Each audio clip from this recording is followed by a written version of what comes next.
Mesdames, Messieurs, bienvenue à l'émission Toute la Bible en parle. L'émission Toute la Bible en parle est une émission préparée par des chrétiens évangéliques qui ne présentent pas nécessairement le credo d'une Église en particulier, d'une religion, d'une secte, mais qui se donnent comme privilège, comme devoir de présenter une personne vivante et authentique, le Seigneur Jésus-Christ. Élisabeth Pelletier sera notre invitée aujourd'hui. Nous allons la rencontrer, nous allons nous rendre auprès d'elle dans quelques instants. Et le chanteur Jacques Whitney, que vous rencontrerez un peu plus tard au cours de l'émission, pour la 3e semaine, est avec nous. Et je passe maintenant à la documentation. N'oubliez pas de faire la demande, c'est gratuit, de cette documentation qui vous est offerte. Et la première que je vous montre ici, c'est le Christ inconnu. C'est par Gaston Racine. Et sur la pochette à l'arrière de ce livre, il nous encourage en disant c'est avec les petits, les humbles, les pauvres, les affamés, les sans-logis, les malades, les prisonniers, que Jésus est encore.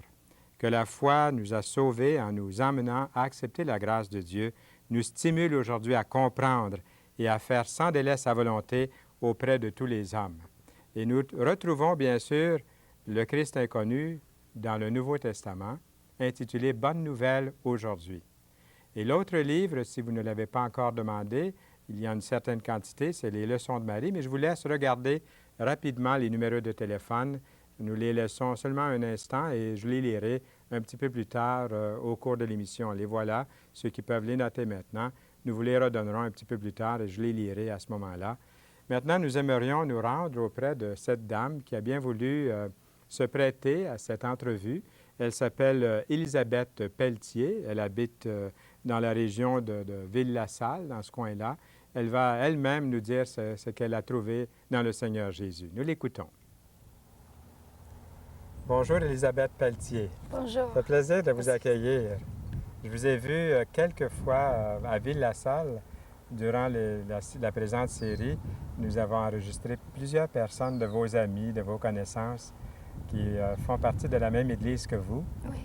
Et j'ai l'occasion de vous voir à l'Église lorsque je me rends là pour des conférences.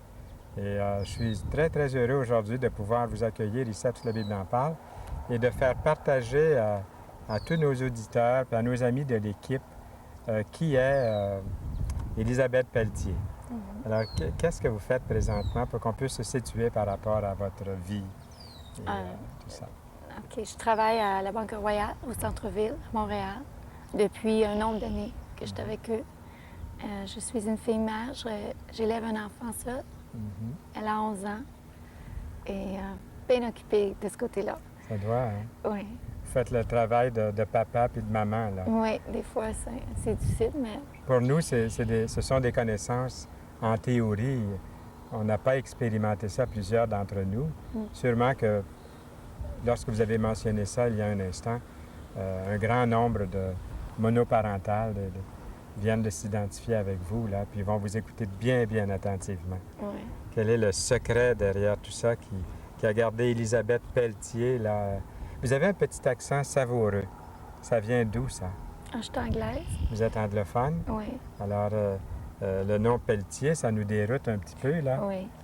C'est mon père, mais on était élevés en anglais. Et votre mère était anglophone? Était écossaise. Écossaise, oui. Oui. Bravo pour les Écossais, hein? Oui. Ils sont très fiers, les Écossais, comme les Irlandais. Mm-hmm. On a plusieurs anglophones de nos amis, puis ce sont des gens qui sont fiers d'être ce qu'ils sont. Oui. Et on a un ami très cher à nous, à Longueuil, du nom de Jack Harvey, qui est écossais. C'est un bon nom écossais, ça, oui, je pense, hein? Je pense, oui. Et puis, on est très fiers, on l'aime beaucoup. Dans l'équipe ici, on a plusieurs qui connaissent Jack Harvey. Eh bien, Élisabeth, parlez-nous plus de vous, puis aussi de la fidélité. Qu'est-ce que ça veut dire, la fidélité pour vous? Comment vous en êtes venu à même penser à la fidélité de Dieu? Comment ça vous est venu à l'esprit, ça, la fidélité de Dieu?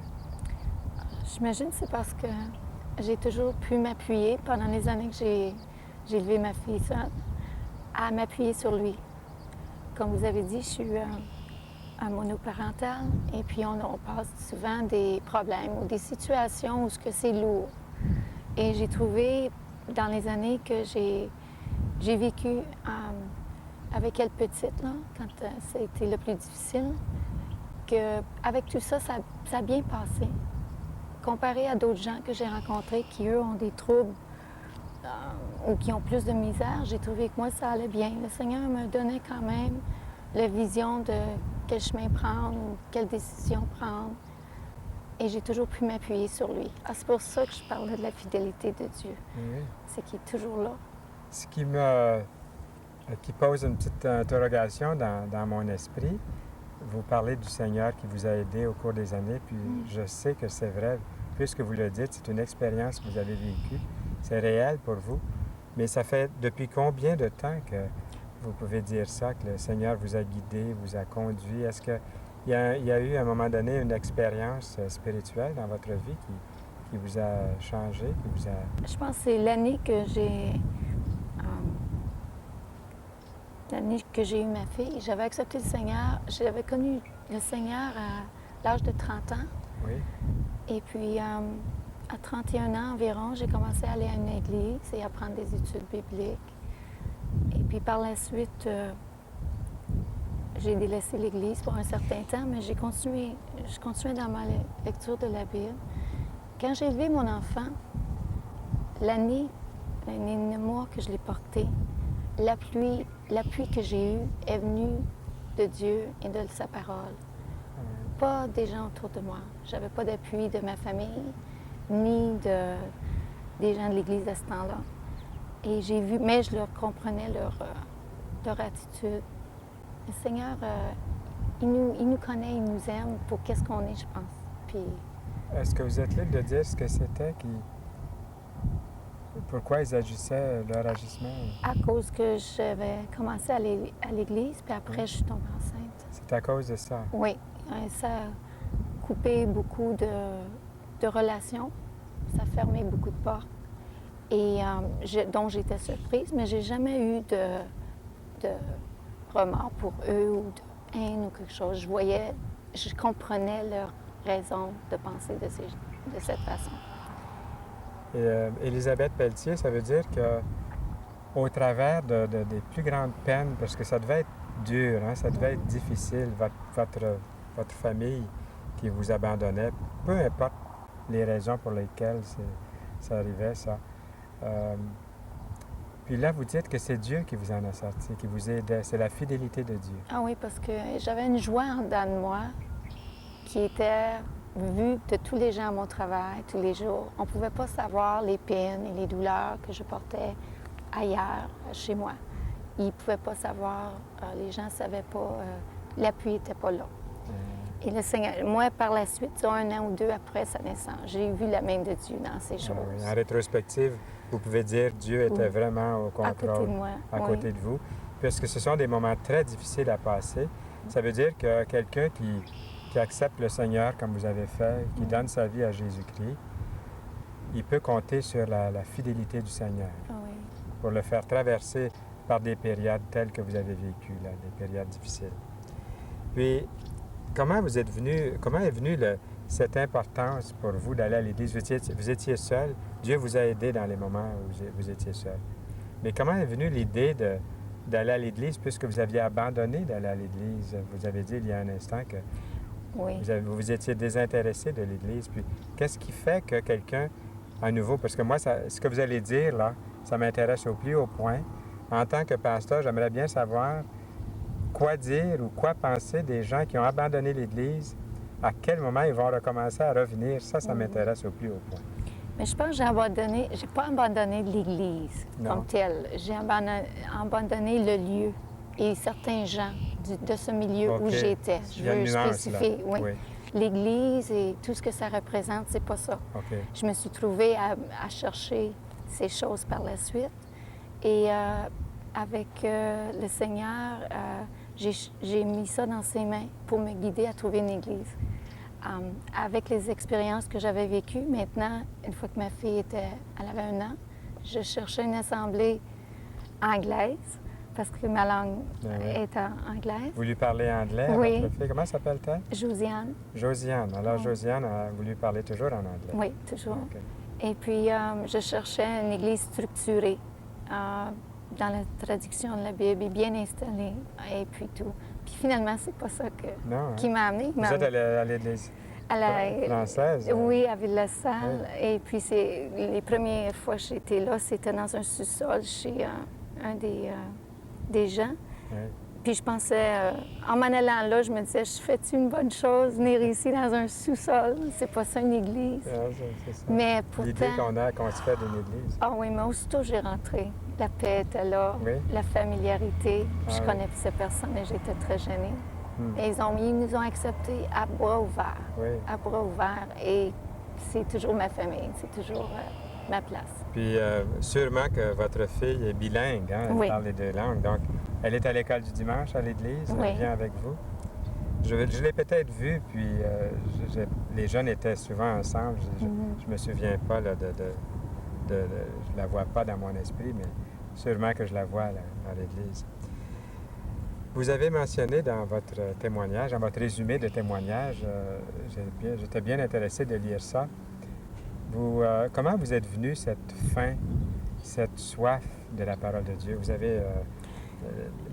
Vous avez toujours votre Bible avec vous, puis vous semblez avoir une vraie faim pour la parole de Dieu. Ah oui, je crois que j'ai emmené quelqu'un au Seigneur il y a 1 an. Oui. Un jeune homme qui est en Ontario et puis dont on garde un contact régulier. Et c'est, je pense, à travers de lui que c'est revenu. Il m'appelait pour vérifier des choses et puis pour parler de certains passages. Moi, je lui encourageais à lire tel ou tel. Puis à force de recontacter, de goûter à ça, c'est revenu. L'étude. Ah oui, c'est revenu. Puis je ne sais pas si c'est parce que ma fille maintenant elle a 11 ans et je suis plus libre, j'ai plus de temps à y consacrer. Même si j'ai pas le temps, je veux le faire. Je veux trouver le temps. Parce que je trouve que pour tous les gens, à n'importe quelle église qui vont, il y a un temps où ce que le Seigneur, je pense, nous parle individuellement pour faire un choix. Et on n'est pas tous là pour être animateur de télévision ou pour être pasteur. Loin de là. On est tous là dans la vraie vie, là. C'est ça, mais on a chacun une chose à faire et c'est de trouver où Dieu veut nous mettre, puis être libre ou être prêt à lui donner. C'est ça que je suis en train de vivre en ce moment. C'est une belle expérience avec votre fille, sans aucun doute. Elle est encore à l'âge où elle est sensible à la parole de Dieu. Elle n'est pas encore préadolescente. Peut-être avant longtemps, on dit souvent que les adolescents délaissent un petit peu. Mais là, c'est peut-être le meilleur temps pour elle, hein, dans l'Évangile, dans la parole. Vous avez des moments avec elle, à cause d'elle, comme vous dites. Oui, je trouve que les enfants témoignent tellement, les petits qu'on voit, avec les leurs très ouvertement. Très naturellement. Naturellement, aussi. facilement. Oui, nous, on se met des fardeaux pour rien de ça. Oui.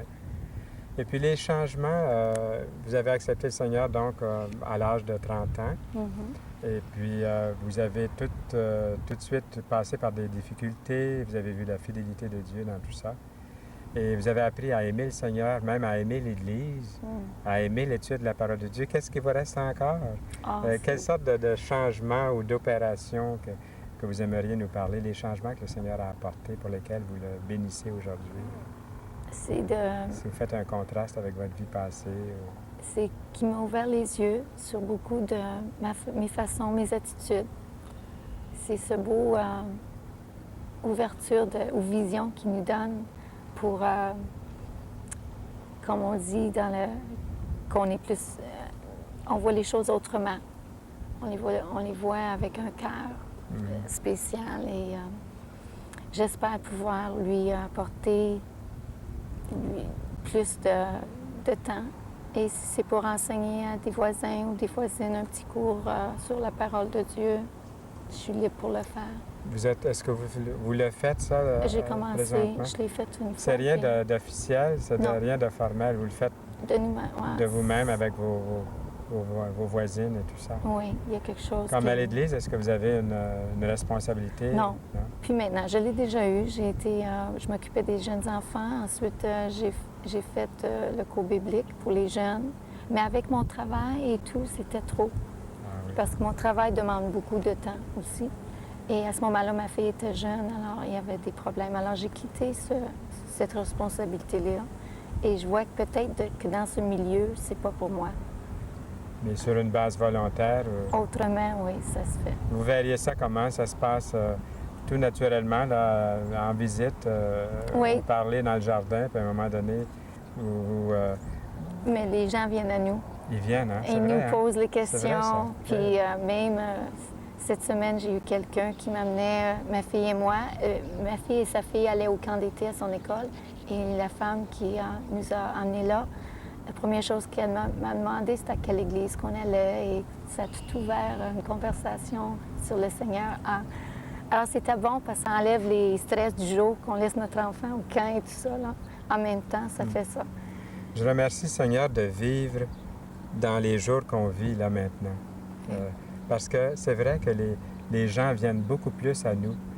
Il n'y a pas d'endroit où je vais, c'est pareil aussi, où les gens ne posent pas de questions, les gens veulent savoir, beaucoup plus libre qu'il y a... moi, ça fait plusieurs années que je suis chrétien, puis je me rappelle qu'au début, on était un petit peu gênés d'en parler parce que c'était toujours nous qui commencions la conversation. Mais aujourd'hui, les gens, c'est vrai, ils posent des questions volontairement. Alors, je suis content de voir que vous avez mentionné ça. Les gens écoutent l'émission Toute la Bible en parle. Ils sont peut-être assez intéressés pour nous appeler et demander de l'information, demander notre documentation. J'aimerais que vous nous parliez, prenez votre temps pour nous parler de direction chrétienne. Ce que c'est direction chrétienne, puis quel rôle ça a joué dans votre vie là, spirituelle, dans votre vie chrétienne? Cette année, le groupe, une amie à moi qui est chrétienne, qui travaille dans le même immeuble, m'a mentionné qu'elle a rencontré la personne en charge de direction chrétienne. Glenn Smith. Glenn Smith, oui. Et qui est intéressé pour commencer un petit cours à notre milieu de travail. Est-ce que c'est en anglais ou en français? En anglais. C'est en anglais, oui. Pour tous les chrétiens, de n'importe quelle, de toutes les églises. Et si elle pensait qu'il y avait un besoin. Alors, elle m'a appelée et j'ai dit oui, on a le besoin. Et on s'est rencontrés la première fois, on était 3 ou 4. Oui. Et de bouche à l'oreille, ça a augmenté maintenant, on est une dizaine qui se rencontrent de toutes les assemblées du Seigneur. C'est très bon. Oui. Parce que Quelle sorte d'études donne-t-il? C'est l'étude sur de 9 à 5, que ce soit pour le chrétien dans son milieu de travail, que ce soit à la maison, dans un milieu professionnel ou autre. Comment voir le royaume de Dieu, être conscient du royaume de Dieu dans notre lieu de travail. Ah oui. C'est vraiment spécial. Puis vous aimez ça? Oui. Ce sont des bonnes rencontres que vous faites là. Oui. Vous rencontrez d'autres professionnels, d'autres travailleurs du même niveau? Est-ce qu'il y a des gens de différents? Non, de tous différents Oui, domaines. Oui. Ah oui. Est-ce que vous voulez nous parler des promesses du Seigneur? On va terminer là-dessus, sur les belles promesses du Seigneur. Qu'est-ce que vous voulez dire par... Probablement que vous avez vécu des promesses, mais vous aimeriez en mentionner une, je ne sais pas. Comment vous avez mentionné ça? À la fin de votre témoignage, vous avez parlé des promesses du Seigneur. On a seulement une toute petite minute. On n'a pas beaucoup de temps. C'est dans les psaumes. Moi, je regarde toujours dans la Bible, dans les psaumes, mais je trouve toujours qu'il y a des promesses. Psaume 51, où Dieu promet de nous changer le cœur, de nous reformer, nous restaurer. C'est tous vrai. Et si on lui donne la volonté de le faire, de le laisser faire, il est fidèle, il le fait, il le fera. Bien, Élisabeth Pelletier, vous avez été une grande source d'encouragement pour moi, puis sûrement pour des centaines, des milliers de personnes qui vont pouvoir entendre cette émission. Okay. Que le Seigneur vous bénisse aujourd'hui. Vous aussi. Et continuellement. Okay. Merci beaucoup. Eh bien, nous sommes de retour en studio et c'était Élisabeth Pelletier de Ville-la-Salle. Un beau témoignage. Ça m'a fait chaud au cœur de l'écouter tranquillement comme ça, au bord du majestueux fleuve Saint-Laurent, à Verchères, chez nos amis les Pigeons qui habitent là. Et je pense que ça leur fait rien que je mentionne que c'est un beau petit coin du Québec qu'on aime beaucoup. Et ce témoignage-là nous fait penser que c'est l'expérience de milliers de personnes qui ont rencontré le Seigneur Jésus-Christ dans leur vie qui fait qu'ils peuvent témoigner de cette façon-là. Ils ont rencontré le Christ qui n'est plus inconnu dans leur vie. Nous avons un ouvrage ici qui s'appelle justement le Christ inconnu, un livre que vous pouvez demander maintenant et il vous est offert tout à fait gratuitement. Et si vous ne possédez pas déjà le livre « Les leçons de Marie » de la dernière ou l'avant-dernière série, vous pouvez aussi le demander. et il nous fera plaisir de vous l'accorder. N'oubliez pas que la chose la plus importante que nous vous offrons, c'est toujours la parole de Dieu. Le Nouveau Testament écrit en français moderne. Bonne nouvelle aujourd'hui, c'est un livre qui contient en réalité 27 livres dans le Nouveau Testament et chaque livre est rempli de centaines de milliers de promesses. Il y en a sûrement une pour vous.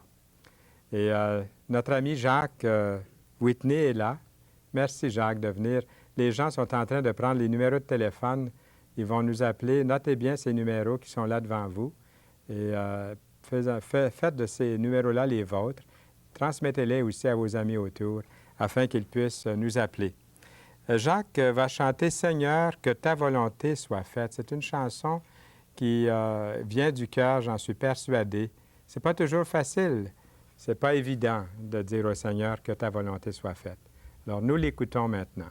Nous l'écoutons.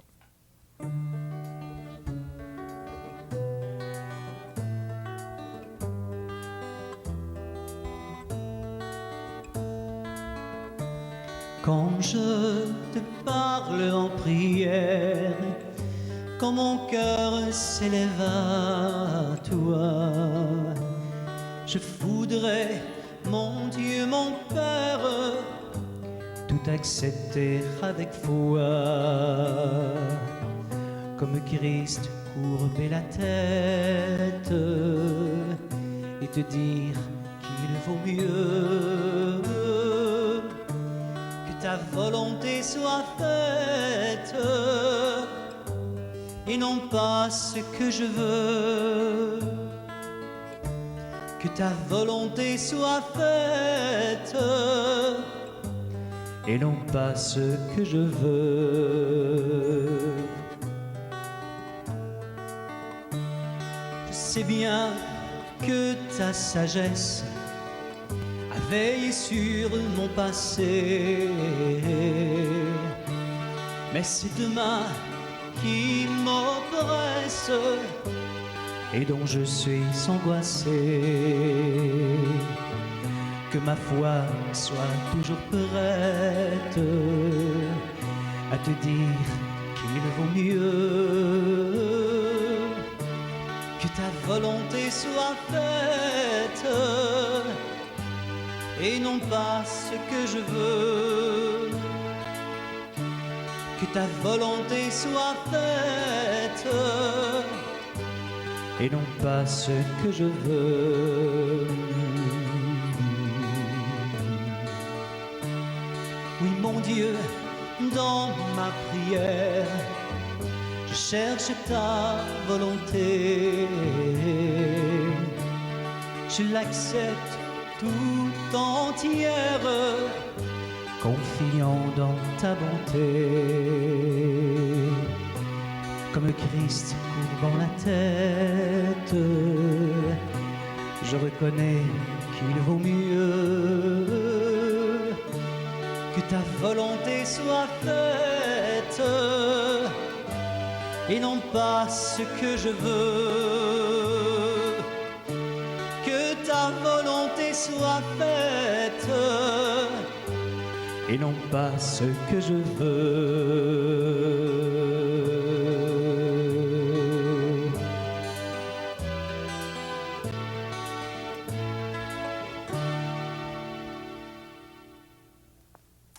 C'est une belle prière à faire, n'est-ce pas, à Dieu, que ta volonté soit faite et de laisser au Seigneur de s'en remettre à lui et de connaître sa volonté. Merci beaucoup, Jacques Whitney, et pour ce temps qu'il nous accorde comme ça, si généreusement. Nous voulons le remercier de tout cœur.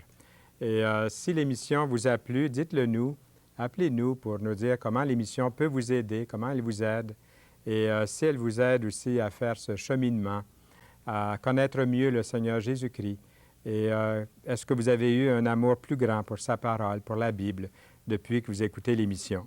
Ne manquez pas les ouvrages. Je vous les montre comme ça en bloc. C'est notre documentation. Je vous ai donné les noms au cours de l'émission. Il y a le Nouveau Testament, bien sûr. Il y a ce livre par Gaston, ces deux livres, en effet, par Gaston Racine, Les Leçons de Marie et Le Christ inconnu. Il vous suffit de faire la demande de ces ouvrages.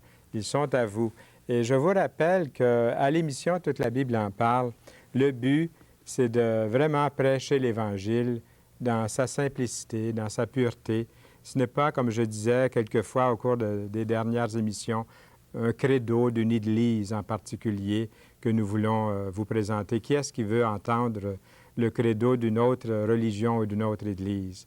Ce qu'on veut entendre, c'est quelque chose de vrai, d'authentique, comme une personne. Et ce que nous voulons vous présenter chaque fois, c'est la personne du Seigneur Jésus-Christ. Vous dites, Fernand, ça semble tellement si simple, si facile tout ça.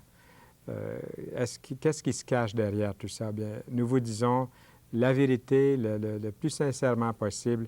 Nous invitons les gens à recevoir cette personne qui est vivante, qui est authentique, qui est le Seigneur Jésus-Christ.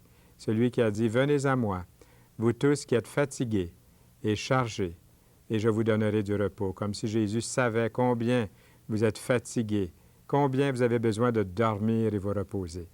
J'entendais dernièrement aux nouvelles une femme de la Bosnie. Vous avez les numéros, notez-les bien pendant qu'on termine cette émission. Elle disait, on lui demandait, qu'est-ce que vous désirez le plus? Il a dit, je désire me reposer. Eh bien, le Seigneur, il est le repos. Il est prêt à vous donner ce repos divin. Et venez à lui. Ne manquez pas la prochaine émission. Appelez dès maintenant votre poste communautaire même pour leur demander l'heure et le jour de la diffusion des émissions Toute la Bible en parle. À la prochaine émission, nous accueillerons Gilles Tremblay et son épouse, la chanteuse Dominique Charland. Au plaisir de vous revoir.